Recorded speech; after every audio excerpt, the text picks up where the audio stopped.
to the Artem and Mila podcast, episode number 3. We are talking about things that are interesting that we think other people like to think about also. And today we're going to be talking about more interesting things. It's fall season, leafage, apples age, pumpkin picking age, and all of that goodness, and it is upon us. Halloween coming up in a few weeks. Mila, how are you feeling about all of this? I'm feeling great about all of this. And the fall season has really started. Do you know how to figure out that the fall season started? Because the birds are migrating south? Oh, who cares about the birds?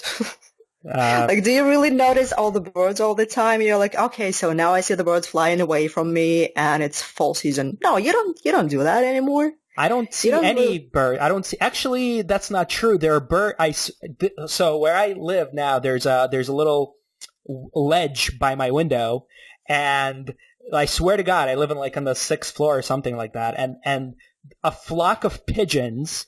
A gang. It's not a flock. It's a gang of pigeons. They're badass. They don't screw around.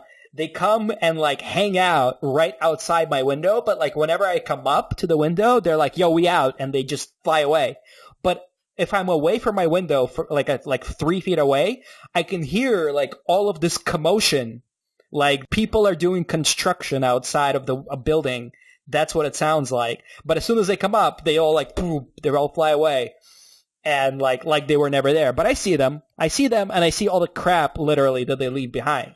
So yes, I have very hands-on bird experience in the fall. I needed to get that off my chest. All right, go ahead. Sorry. What? How do you know? How do you know that the fall? No. Wait a second. I'll tell that in a second. So are you saying that you would like those pigeons or just pigeons in general to be an indicator that the fall has started? Do you want the pigeons to get rid of the pigeons and make them fly away? I wish they would fly away. I wish they would go south somewhere and hang out there instead. I think they can barely fly, and I think that most of the pigeons that live in big cities, or just in cities like where people are, I think at some point with all of the evolution, they will just stop flying. They barely fly now. They just, walk and take shit. They don't fly anymore. They're just not going to. They're just going to be containers for food and crap. Correct. Kind of like where all life is going, I feel, but maybe that's a different conversation. Containers with food and shit? Yes. Well, I guess this looks like a typical day for an office worker. Ouch. Ouch. You wake up. That's harsh. You wake up. That's hard. You wake up. Well, that's reality. You wake up. You have breakfast. You have your morning coffee. Actually sounds a little bit like my life right now, even though I'm not an office worker. I wake up, I have my morning coffee, I have an hour of anxiety. I guess people go to the gym instead of that. That's their choice. Some people, other girls do yoga. I have my anxiety hour, exercising. That's your routine. Coffee followed by anxiety for an hour. Yeah, correct. Excellent. And if I worked in an office, I'd probably get my container with food, with that pedigree pal with me, and I would go to the office, and that's it. I would feel like shit. So this is where shit comes from. I don't think that's where it comes from. I don't think that's how it works. I think it comes from somewhere else. But, okay, yeah. Anyway, how do you figure out, getting back to fall season, how do you know that it's fall season already? It's very simple. It is when Starbucks adds to the menu specials a pumpkin spice latte. Oh, so good. So good. Oh, I miss it. I miss it so much. I could use one right now. I had a big cup of coffee for you yesterday. I got mine, and I had another one for you. I drank it for you. I wish I could get some benefit out of that, but it feels worse, actually. It doesn't feel better. It feels worse Because it's like one more cup of coffee that I couldn't enjoy, but you did. Well, you had all of the snacks, so you enjoyed the snacks instead of me. That's true. That's true. I think we're even. I don't know. I don't know. I'm gonna have to think about that. I would gladly trade snacks for a pumpkin spice latte. Why is Starbucks not one of our gold sponsors? That we need to ask that question seriously. I guess we just have to repeat Starbucks another 100 times and eventually just write them an email saying, okay, we actually advertising you to all of the billions of listeners, so why don't you just send us a check? True. Or a pumpkin spice latte. I'll take that. I'll take that as payment for... Okay, you can take the pumpkin spice latte, I'll take the check. And this is when we even. That hardly sounds even, but okay. It depends on how badly you want your pumpkin spice latte. I want it pretty bad. So what have you been up to lately? How have you been spending your time when you're not in anxiety? No, just that. I'm living a pretty boring life, trying to finish a book. So, or not finding an entrance to the United Nations building. So tell me what happened there. So you were, I got a message from you, and you were something. You're like, I'm lost, and I can't find my way into the United Nations. I've been circling the building for an hour. Like, is that what happened? I googled the name. Well, I googled the name. It's called the Secretariat of the United Nations or whatever, and I saw the official address was on 42nd Street. So I went to the 42nd Street on First Avenue, and there was no building there. So it took me like an hour and a half to figure out where to go and how to get into the damn building, because there were at least two of them, at least. And I think if I spent another hour on the First Avenue, I think that would eventually call me like, Camila, how are you doing? Like, are you finding the right entrance you're looking for? Like, and the next thing that would probably ask me would be like, for how long have you been living in New York? Because this is like the second question that people ask all the time. Good story. I figure that as long as it's too hard to get in, I probably wouldn't. I probably shouldn't go in anymore. Any place you can't find on Google Maps is not worth going to. That's basically what it comes down to. I agree. Yeah. But in New York, New York is one of those funny places where most people seem to be from somewhere else. And a lot of people are newcomers or just visiting or whatever. So yeah, it's like the first reaction to anyone is like, are you even from here? I think, and I think like it bugs New Yorkers to deal with people that don't know their way around the city or don't know how the city works. They're kind of always overwhelmed. But you've been around for a long time, so yeah, it's not like I got lost. I was just like, that was just hilarious, and I felt so stupid, and it was just crazy. Like, all right, I couldn't. But the only interesting thing I noticed near the United Nations was like, it was a beautiful picture, by the way. I even took that picture, like the image of the whole thing, like the buildings and the blue sky, and it was a sunny day. All of the flags of all of the countries that are presented in the United Nations. Like, I saw all of the flags and some people in suits with badges, like the official delegators and everything, and a homeless person sitting in a park on a bench. Like, that's a little bit surreal. That sounds like a metaphor for the state of the world. Yeah. Let me tell you about the gym situation. I'm spending some time in Ukraine, and I decided to be a better man and work on my fitness. So I went and I got a membership to a gym. So first of all, entirely unexpectedly, I'm in the city of Odessa, which is a very, very nice city. It's a very historical city. But it's not, it's not a new city. There's not that much new construction here. It's sort of far away from stuff. And what Well, it's definitely way too far away from Brighton Beach.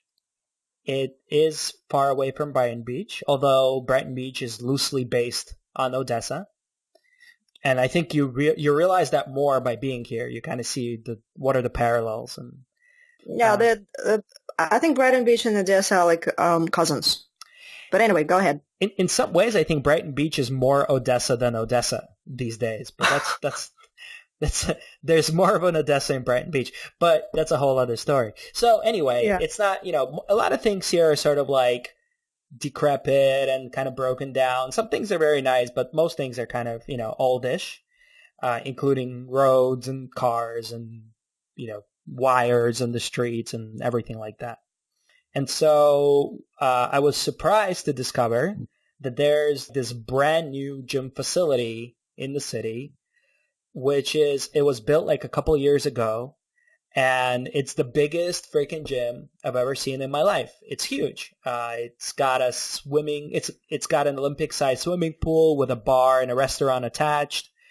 It has this hallway that stretches, seems like forever, that has a bazillion different yoga rooms and exercise rooms, aerobic rooms. It has a whole sparring gym with a whole boxing ring and gloves and everything. And then it has an actual fitness center where there's fitness equipment and dumbbells and the treadmills and all that.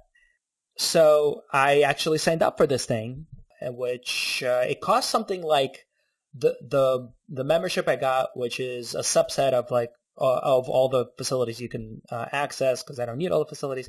It cost me maybe about $35, $40 a month, something like that, which is very, very cheap for a very high-end gym. And interestingly, something I've never had to do in my life, this gym requires a medical examination before you can enter the facility. So how do you get a medical examination in a gym? There is a doctor's office at the gym, which is very odd, by the way. It's an unmarked door. So you go into a small hallway with a guy at a reception. You put on shoe protectors, which are these plastic bags for your shoes. You walk over down the hall about maybe 20 feet. There's another reception, which kind of looks like a nightclub reception. It's really weird. It has like these neon lights, and the lights are kind of dim because it's the VIP part of this gym. It's so crazy. She's waved me down the hall and said, go down a hall straight to that unmarked door that's right next to all of these other unmarked doors, and go into that cabinet. I walk up to the door. It's a locked door. There's no signs. There's no doorbells. There's nothing. It's a completely wooden block, no window, locked door. I open the door, and literally 2 feet in front of me is a desk where sitting is this little tiny nurse lady dressed in whatever nurse people wear, white something robe. And I'm like, I'm here for the medical from the gym.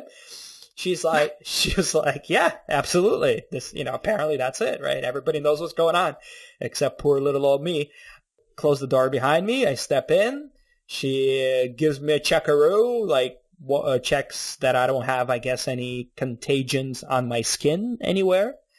And that's it. I don't get a note. I don't get anything. She says, you're all done. Thank you. Get out of here.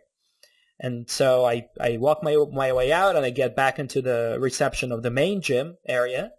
And I say, well, I was just at the doctor, and the reception girl is like, yeah, I know.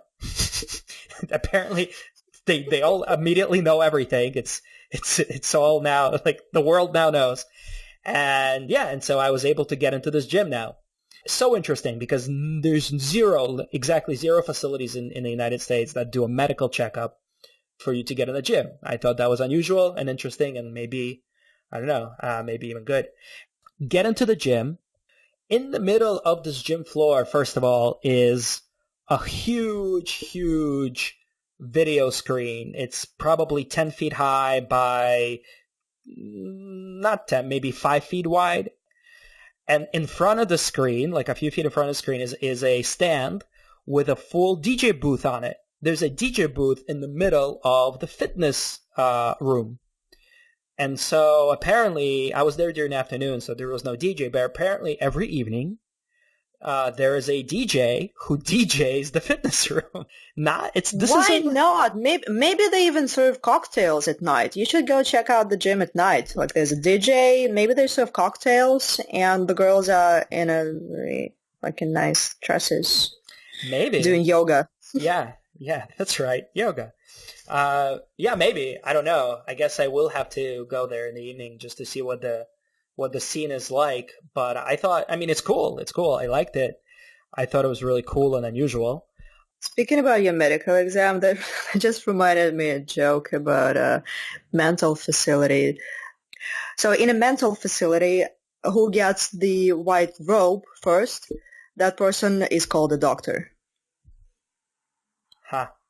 I actually really like that joke. That's like a whole also other topic we can talk about. What's really considered sane and what's considered crazy.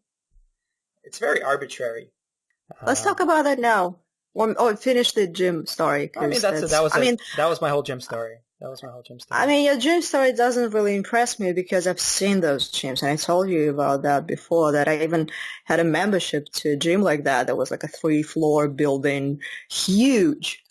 And at some point, like the very first time, which was my last time, when I went there, I got lost a little bit. Apparently, I just get lost with things. So I got lost with this UN thing. I got lost in my gym, and I never went back there again. Because it was too stressful. I figured that I can do my anxiety hour at home and not with people looking at me in stretchy pants and big fake boobs. That just makes me even more anxious. So yeah, your gym story doesn't really impress me. But whatever, like you're not impressed. Fine, Mila. It's okay. You had an experience. I was impressed, and that's what matters the most. Exactly. So let's talk about crazy. Let's talk about crazy.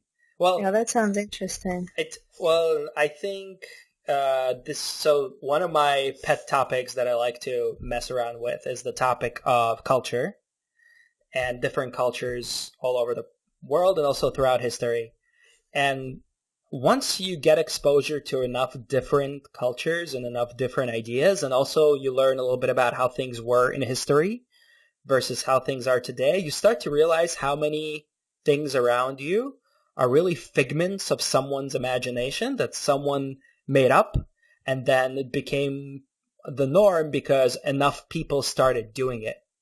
And then something else to do, it becomes not the norm, and then becomes shunned by society. And so then these ideas of like what's normal and what's considered standard they seem very solid. They seem very absolute. But in reality, they're very, very dynamic. They vary so much from time period to time period and from place to place in the world. If you look at just anywhere, you can really point at any one thing and realize how different it was only maybe 50 or 100 years back, or how different it is today in a completely, in a different country. There's so much. Like in the gym, there was a guy doing stretching. No big deal. People stretch. That's fine. However, the way this particular gentleman was stretching was, for me, an American boy, a very unusual, kind of odd. He was, okay, how do I describe it? So he was standing up straight. He would lift his leg up at the knee, like his knee was kind of lifted up to his waist level. And then at that point, you can imagine that the bottom half of the leg is sort of hanging in the air, right? So kind of imagine, just lifting your knee up and the shin part of your leg is just hanging in the air. Okay. So then what he does with that is he points his toe down, and then he starts making like a circle motion with the toe, like twirling that part of his leg. So he's standing there twirling his leg, but like the knee is static, but the bottom of the leg is twirling. And so at first just like the foot is twirling, and then the whole bottom of the leg starts twirling. And he's doing that forever. Like he's doing that for like 5 minutes, standing there twirling his leg. It looks like something out of a ballet. I don't think that's something that you can call stretching. He was not a ballet dancer. It's barely stretching. I mean, when you put your knee up to your I don't know, waist, or as high as you can put it, and that's kind of stretching. But once you do something with your toes, when your leg is in the air, it's barely stretching. Like, what do you stretch? Like, what's the muscle that you're stretching? Toes? So for me, it was a little crazy, like a little weird. Not crazy, but a little weird. Like, what are you doing, dude? Is what I was thinking. But then I thought, wait a second, maybe in this part of the world, this is how people stretch. And then I thought, isn't that funny? Isn't that funny how in different parts of the world, even something like stretching is completely different. And like anybody caught doing that in America, people would kind of look at you weird. They'd be like, dude, what are you doing? You're being crazy right now. But in this gym, nobody was even like paying. Like I was the only one that noticed. Like everyone else was just minding their own business. So I thought that was kind of funny. So kind of on the topic of like what's crazy to somewhere is the norm somewhere else. Actually, speaking about attention and what people notice in America and in Ukraine, that's quite a different thing in each country, because in here, like you see everything, but you don't do the eye contact thing because it's an uncomfortable thing to do, and you're not supposed to do that unless you want to be that rude. But you notice things, and then you share some oddities that you see around. Like you share those stories with your friends, or with just some other people, or acquaintances, as I like to say. Acquaintances with benefits. Yeah. No. You don't really share a lot of stories with acquaintances when it's your acquaintance with benefits. No. Anyway, yeah, that's like a whole different story. So anyway, in here people do not try to look like they're not looking at you, and like they're not noticing the odd things that you're doing, but they talk about that later with their friends. And in Ukraine, if people notice something, they will stare. If they don't, like you can see that they're not even interested. At least that's what I know. Like, for example, when you remember the times when I was that kind of crazy person who wore Uggs in summer? And you no longer are that crazy person? I'm no longer that crazy person. I don't know if I believe that. Well, let's just say I'm no longer that kind of person. Okay. a kind of person that wears Uggs in the summer. I don't know. Yeah. What kind of person is that, Mila? What kind of person is that? I don't know. Uggs crazy person. I don't know. I can be called crazy for different reasons, and right now Uggs is not one of the reasons why I can be called crazy. But other than that, I'm still called crazy in a way. Fair. Yeah. So, but like in a good way, like crazy. When I say crazy, that's like a good word in my dictionary. It's a good word. It's like a fun, exciting, interesting thing to do, and the way you behave. Yeah, I think. Well, just crazy in general, right? Not like you're being mentally retarded. That's not what I mean by crazy. I think there's so this is interesting, right? Like, there's crazy in the medical sense, which is basically when people have a hard time managing their mental state. So like, for example, they can't process, what's going on around them. Like they hallucinate, right? Or they're not clear about what they're hearing or seeing, or they can't express themselves well. Like maybe they have like a Tourette's or something, right? Where they have tics and uncontrollable, unconsciously controllable, not consciously controllable emotions, right? Let's just say there are all sorts of mental diseases. Right. So there's mental diseases that are also called crazy, right? So that's one kind of crazy where it's really an inability to control your mental state to the extent that would make you as functional as you need to be in society. Which, by the way, none of us are like perfect in controlling our mental state. Like different people can do different parts of mental things at different capacity, right? You know what doctors say? There are no completely healthy people. There are just people who are not well diagnosed, right. or completely diagnosed. Right. Yeah. But it's not just about mental health. It's about health in general. Well, in this case, let's just stick to mental health, and so it's like it's a matter of degrees, right? Like different people kind of have different things that they can first of all like understand better, right? It's like certain people are very, very good at like humanities literature, and they can understand ideas and literary things much, much better than some other people. Right, and others cannot use toilet on their own. So there's different levels of being crazy, like mentally crazy. So as far as like understanding stuff, so it's not even mentally crazy. It's like, so like in terms of normal people, right? Like say we take a group of normal people. Within those normal people, you're going to have like a lot of variance in different abilities. First of all, from like an input standpoint, from like an understanding standpoint. Like people get music well or whatever. And then from a physical standpoint, like, like I can't draw a line for my life. Like, I'm not good at a lot of, hand-eye coordination sports. Like that's just not my thing. But like I'm better at things that are jiu-jitsu or wrestling or something like that. Like that's more my thing. But then there's other people who are better at basketball or whatever. Right. So you don't call me crazy because I can't sink a 3-point shot. Right. Like that's not crazy. And you don't call someone crazy because they can't differentiate between two musical melodies very clearly. But then there's a level of crazy that people start to say like, oh, like this person is crazy. Right. Like, and usually it's when people are doing things or saying things or responding in ways or behaving in ways that you don't anticipate, that you don't expect.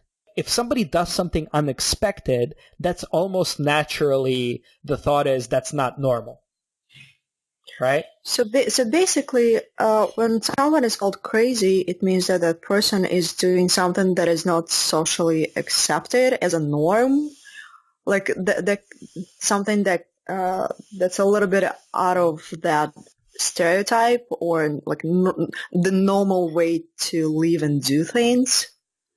Well, like saying some word in a different way and not as that word is spelled in a vocabulary in a dictionary.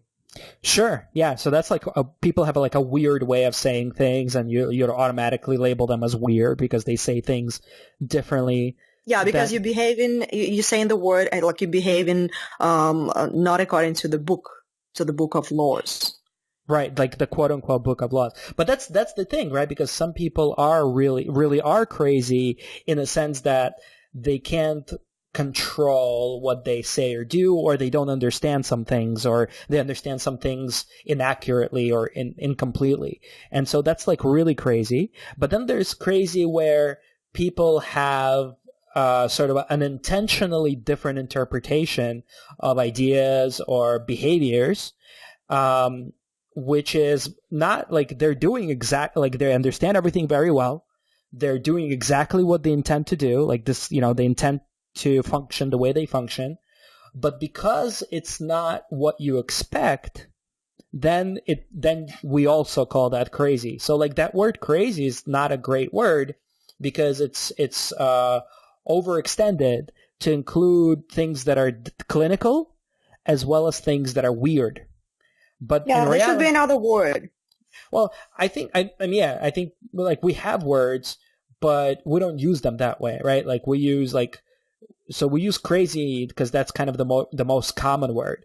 But there's like clinically incapacitated people, or clinically differently abled people or disabled people, and then there is quote unquote weird people. And weird, again, is like this derogatory term, but really it's just something refers to that someone has a more of a unique interpretation and a unique pattern of behavior. It's nothing bad, right? Like look at, the fringes of society, right? Like where people, like do like crazy tattoos or crazy piercings, or they, I don't know, they like weird music, whatever, hard, like death metal or whatever. I don't know. Were you about to make an example of that weird music? No. It sounded like you wanted to make a sound of the weird music, and you just stopped yourself. Go ahead, do that. Express yourself. Is that what it sounded like, Mila? Because that's not... A little bit. Like, well, it was something. It was just some noise, and then you like stopped yourself. Like, seriously, do that. You should express. Yeah. You should be able to express yourself. I won't call you crazy. I promise. The thing is, my music is not that weird, for better or worse. Because my music is weird in that I like a lot of different kinds of music.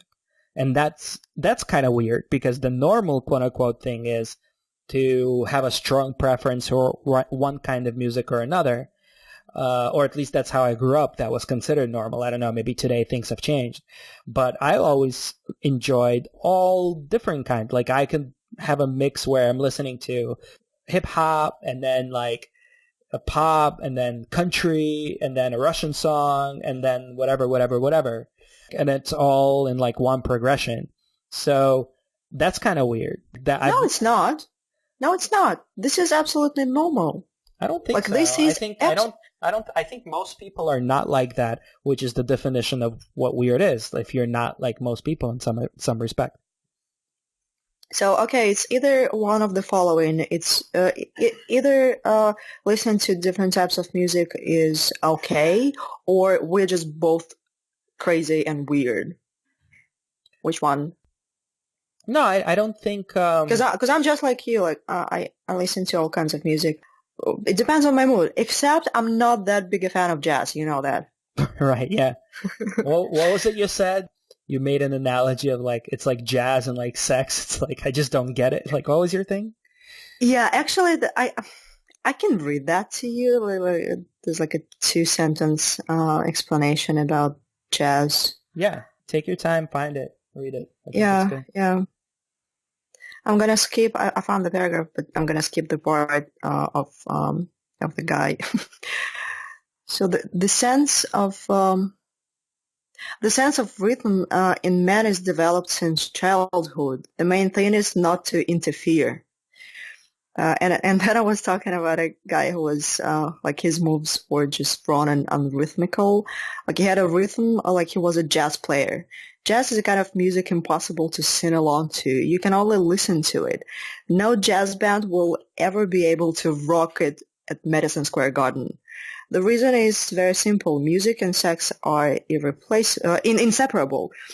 There's so much sex in all kinds of music. However, not a single love story or lust adventure involve jazz. I don't like jazz. I simply don't understand it.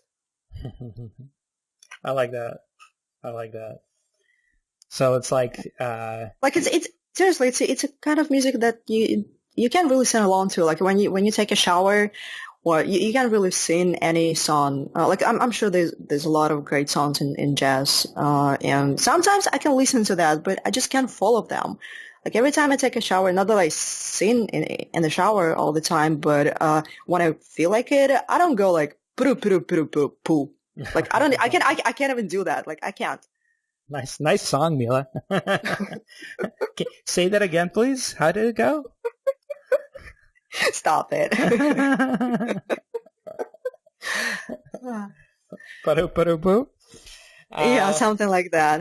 That's jazz. That's jazz in your repertoire. That's how I hear it. Well, you know what it is? I mean, that makes sense because I think music is all of it. I think the reason we respond to music is because we have an instinct to respond to certain variances in sound, and it's really fascinating that we have any kind of response to music. It's fascinating that there are melodies that sound good to us naturally, and then there's melodies that sound like they're crazy and they don't make any sense to us. Just the fact that that exists in the world is amazing. It's incredible. It's something that, for example, Nietzsche thought was one of the meanings of life. He thought that music was the answer to what it means to be human, because there's no explanation, and there cannot be an explanation logic-wise for why we respond to certain melodies and not to others. I mean, an explanation exists, of course, in terms of our biology and in terms of the instincts that are wired into our brain. And so that carried through to modern times. But it's completely fascinating that we can recognize melodies. And what I wanted to say was that, you know, we have instinct where we can recognize happy melodies, we can recognize sad melodies, and we never need to learn about this, right? We can just do this naturally from birth. Just like for example, blind babies who are blind their whole life, they smile when they're happy. We never have to learn to smile. Smiling is something that's absolutely given to us genetically. And same with happy music, same with sad music. And so what I wanted to say about jazz is every music is sort of a reflection, or every music that's put out there by talented musicians, I guess I should say, is reflects something of a human nature. And jazz is probably more of that. It's not a particular emotion like, you know, seduction or sensuality or sadness or happiness. It's probably more of the interplay of our thoughts, the interplay of events. It's like a flow of your thoughts, and because the way you're thinking, like you're always thinking about something, and what happens is like when you're being conscious about your thoughts, it's like you're catching a thought in your head, and it's like a running line. Like when you're watching the news and there's like breaking news and there's a line at the bottom of the screen. So this is the way I think that we have thoughts. Like it just keeps running. Like this is jazz to me.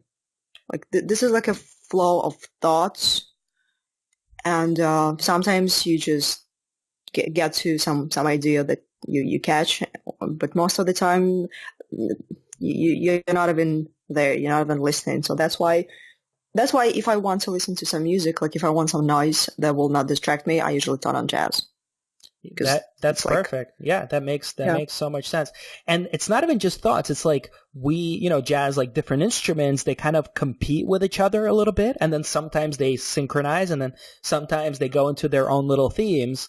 And it's the same thing in our minds, right? Like we have a thought, like thinking about one thing, but then we're at the same time looking at something else, and then suddenly we kind of harmonize about everything, and we're like, wait, we kind of come into focus, and we're concentrate, and then we let go again. And when we let go, like different parts of us throw up different ideas. A lot of them we're not even aware of. Perfect example is when we're driving, right? Like we can be driving, going where we need to go. We're thinking about 100 different things and driving at the same time. Obviously, we know what's going on the road. We're responding. We're paying attention. Some part of us is processing all of that. And yet another part of us is thinking doobie-doobie-doo, like what am I going to eat for dinner?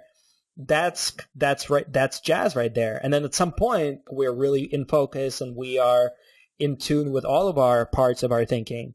And that's when the doobie-doobie-doo definitely sounded like jazz to me. Yeah. It's a very musical evening tonight, Mila. Oh, yeah. Speaking about music, like every kind of music, every genre of music has its own, some sort of an association. Like when you think of rock and roll, the very first thing that comes to mind is sex, right? Because it's that kind of vibe. You just get really hot and sweaty and horny, and all you want to do is just have sex with the guitar player. What kind of sex are you having? That's not at all what I'm thinking when I hear rock and roll. You don't want to have sex with a guitar player? What are you talking about? Is this That's serious rock right and now? roll. Are you being serious? Yeah. Really? I Yeah, can't like tell. rock and roll. I sound like you might be sarcastic right now. No? Yeah, and the world will never know whether I'm being sarcastic or not. No, seriously, rock and roll is all about sex. When you think about country music, it's like eating a corn. What? I don't know. It's just rock and so. roll is no, really? Rock and roll is sex for you? That explains a lot. What do you mean? Maybe it will explain a lot to me as well. What do you mean? Well, I don't know, because when I think sex, I think more like Enigma, that kind of stuff. Very sensual, like very deep melodic, sort of ambient kind of sound. More chill beat. Not rock and roll. That to me is not sexy at all. Is that possible that we just like different sex rhythms? I guess so. No, I'm not talking about like that I want to have sex when I hear a rock and roll song. No, that's not what I mean. I mean the whole idea of rock and roll, sex, drugs, rock and roll. Well, that kind of thing. There's sex, then there's yes, drugs, and then there's rock and roll. Like, those are three different things. I know, but when I hear a rock song, I think about, I don't know. Having sex. No, it's just, most of them are just sexy, like they pretty, no, now it's gonna be just the dirty talk. So what? Well, if that's the case, we're gonna have to charge all of the billions of listeners per minute. It's just me and you, Mila. There are no listeners. Forget about everybody. This is just a private conversation. Yeah. So really, like so like rock and roll is sexual for you? That's so interesting. Yes, very. So you hear rock and roll, it's just about the vibe. It's about that beat that is, I don't know, it just does something to me. Like I love it. That's my favorite kind of music. That's so crazy. Wow. So we're learning things. We're learning things about Mila. First, I didn't know that rock and roll is your favorite kind of music. That's new. And two, I had no idea. And you call yourself my friend? I guess not. We're learning. I don't love you, and I'm not your friend. What's it called? Why am I even talking to you? I don't know. Why are you talking to me? That's so crazy to me that rock and roll is like a sexual thing. So like Metallica to you is like sexual? No, not like that. I mean, it depends on type of rock, not like hard rock. It depends. So give me an example of a song that's a rock song that you think is a sexual song. Okay, I'll give you an example. So there's this band that I mentioned earlier today to you, but I mentioned another song, and there's a different song that they have. So this band is called Poets of the... And the song Gravity, I love it. Here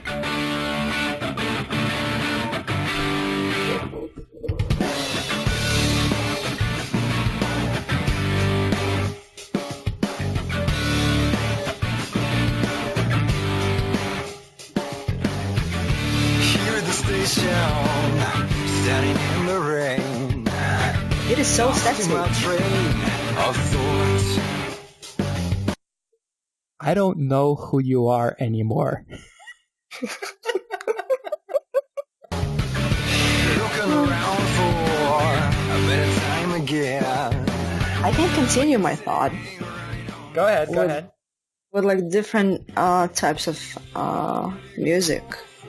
So country music to me, it's like I'm made in a corn. It's just, sweet, kind of annoying because it sticks in between teeth a little bit once you're finished with corn. I don't know, it's like the very first thing that comes to my mind when I'm thinking about country music, even though I'm not a big fan, but I can listen to it sometimes. If someone tells me that it's that it's country music, I'll agree, because I truly have I don't really have an exact idea what country music is. That's so funny. To me, country music is actually very romantic. It's not sexual, but it is very romantic. It's like very like boy meets girl kind of like hold hands and kiss kind of music.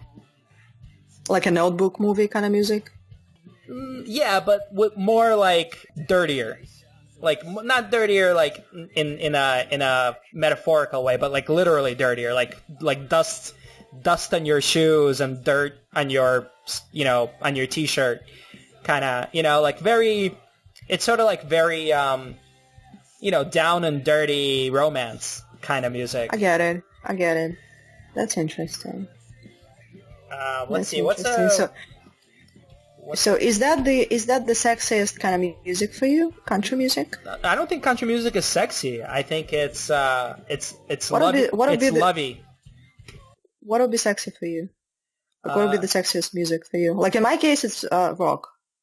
Yeah, I mean definitely not rock. So either depending on the mood, it would be either hip hop or something like trance and like melodic trance, like Enigma or something like that. Mm-hmm. Well, if speaking about hip hop, it's like a party time a little bit. I don't know. Maybe because I have that image of all the hip hop people in the music videos, like when they basically partying and driving fancy cars, and the video is full of chicks. So maybe that's why I have that's what sex that is. image. To them, but to me, it's like a one time party time.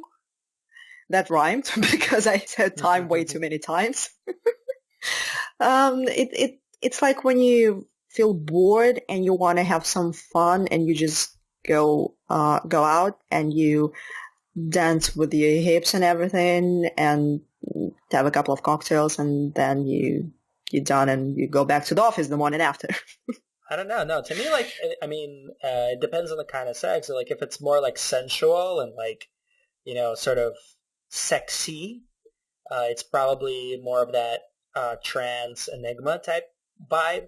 And then if it's just fun and crazy, then it's hip hop. Like hip hop or Enigma. You're still blowing my mind with the fact that rock and roll for you is sexy. That's so crazy.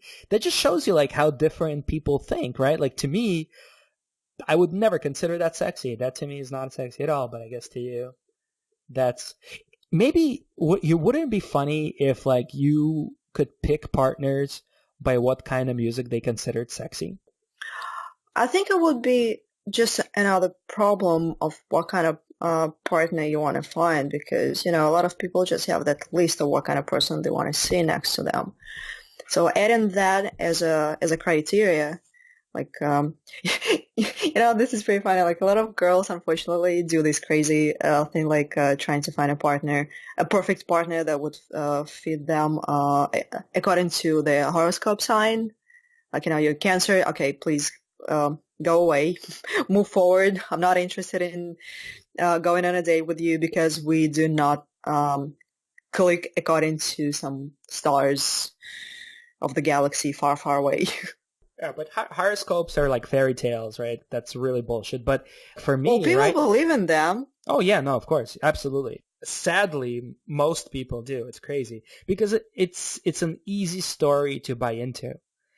I wouldn't really call horoscopes completely insane thing and fairy tales. Like if you really think about it, the main description of every sign kind of makes sense. What does it mean that if you're born from one date to another date, that says something about you? That's crazy. That's just insane. I know it's crazy, but at some point it is true. It's like the main description of every sign determines the set of the qualities that you probably have. It doesn't really matter. It doesn't really mean that the same two different people of the same horoscope sign will be completely the same. Like they might share the same kind of qualities. Why?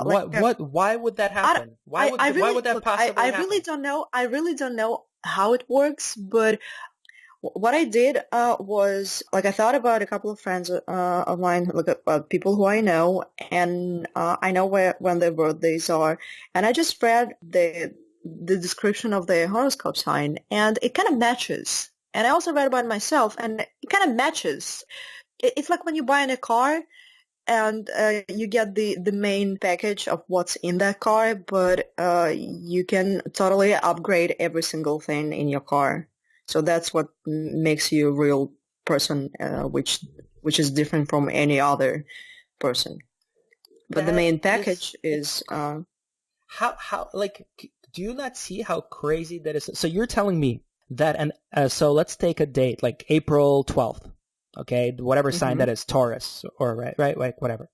So you're telling me the Eskimo baby, the African baby, the Japanese baby, all of those babies born on April 12th have the same basic personality? That's what you're telling me? In a way. It kind of makes a little bit of sense when you read the description of the sign. I'm not talking about those horoscope predictions like what your next week is going to look like in your love life or in your business life. No, I'm not talking about it. Like, that's bullshit. Something they did in an experiment. They had a class of students in high school, and they gave them a personality test, right? Like 30 personality questions. They collected those answers. They crunched the numbers.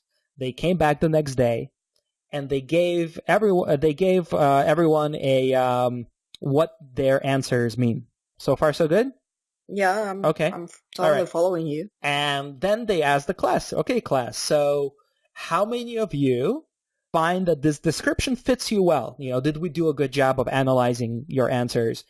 And so 90% of the class, or in the 90s, like almost everyone, right? Over 90% of the class raised their hand, and they said, yeah, that's true. Like, what I read in this page describes me pretty well. And then, guess what? They said, why don't you switch the papers with your neighbor and see what theirs says? And it turns out everybody got the exact same description. That's an interesting story.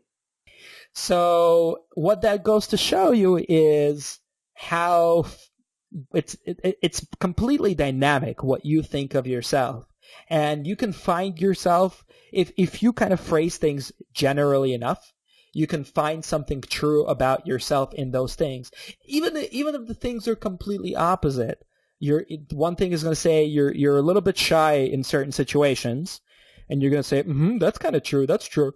And then the other thing is going to say, well, you're very assertive, and when you want something, you go for it. And you're going to go, yeah, that's kind of true. Yeah, I kind of do that.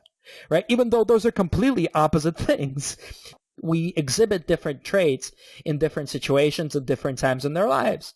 So, first of all, our personalities are very dynamic. And there are very, very few people out there who have such extreme and stable personalities throughout their life that they're like very one way and not the other way, like someone who's always introverted and never extroverted.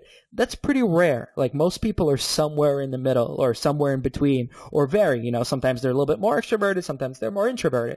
Sometimes they're a little bit more daydreamy, and sometimes they're a little bit more productive. Some of us are on one end of the spectrum and not the other usually, but those people are few. Most people are not like that. But it's impossible. It's physically impossible. Reality, physics, everything we know about nature and the world says that it's entirely impossible for your personality traits to be encoded in this way, depending on which date you're born. I'm sorry, what was that? Okay, now horoscope talk. What do you? That's one of my horoscopes is one of my red flags. It's like, I can hear that. Yeah. So horoscopes and what music you think is sexy. Those are my two qualifiers. And it's serious because I feel like if you can believe in horoscopes, you can pretty much believe in anything. Again, I don't believe in that. I believe what I said is I noticed something that's the same in the description. Like, the description kind of makes sense, but not always, but it kind of makes sense. Again, not everyday horoscope, not like those predictions, like what kind of sign will match the best with what sign. Not that kind of bullshit. Just the main description of people born in a certain time of the year. Other than that, I don't really believe in, like, I'm not choosing who I'm gonna go on a date with according to his birth date. No, I'm not doing that. Yeah, I'd be careful about making decisions based on horoscopes. This special romantic hold, mood. Hold. Do you hear that outside your window? Oh yeah, I do. I'm sorry. Was it really loud? Yeah. Yeah, go ahead. I'm telling you, your microphone is amazing. Like, it's picking up New Jersey. It's an amazing microphone. I'm glad I suggested it. Unfortunately, I didn't realize you live in New York City. Yes, go, please. I forgot you're in New York. So yeah, I was saying that it's all about... Sorry. It's like if there should be like a caveat. Like, if you're in New York City, you should get the shittiest possible microphone because otherwise you're gonna be picking up New Jersey, like, and somebody is swearing and beeping and hollering and trucks and all that shit. Like, that's New York City. No good microphones, only bad ones. Sorry. Yeah, all kinds of background sounds. Yeah. Before it was fine. You know, I don't even notice those kind of sounds. Like, before you even mentioned about that sound, I was like, what? Why do I have to stop? There it's back again. There it is. Well, now I can hear it. Because you're a New Yorker, so you'd automatically tune out this bullshit. I know. When I was in New York, I also, I lived in a very loud street for a long time. 35th Street? 35th Street is where the traffic from Queens comes into Manhattan through the tunnel, the Midtown Tunnel East Side. Yeah, so 35th Street is where the traffic exits.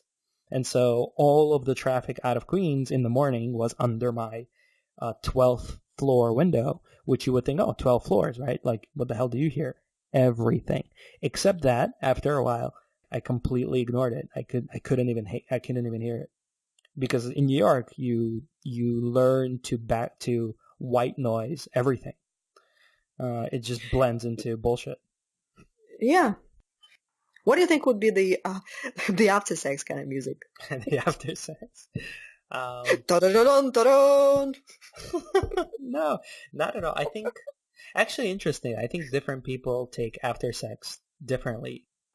It's because you're no longer using that forum when you can talk to other guys. Like, guys, I just had sex. What do you think? Like, should I go grab a snack? You're not using that forum. That's like, in your mind there's a forum like that. So in your mind there's a forum where guys notify each other once they're done with sex. It's like, no, I was actually referring to excuse me, honey, I have to update the forum. Dear forum. No, I was referring to the fact that a lot of girls have these, like, questions and answers, so they go to those kind of websites and share information. I don't think guys do that. I think guys do that. They don't. You know what guys do? They share information on how to pick up girls. So there's like pickup forums that exists.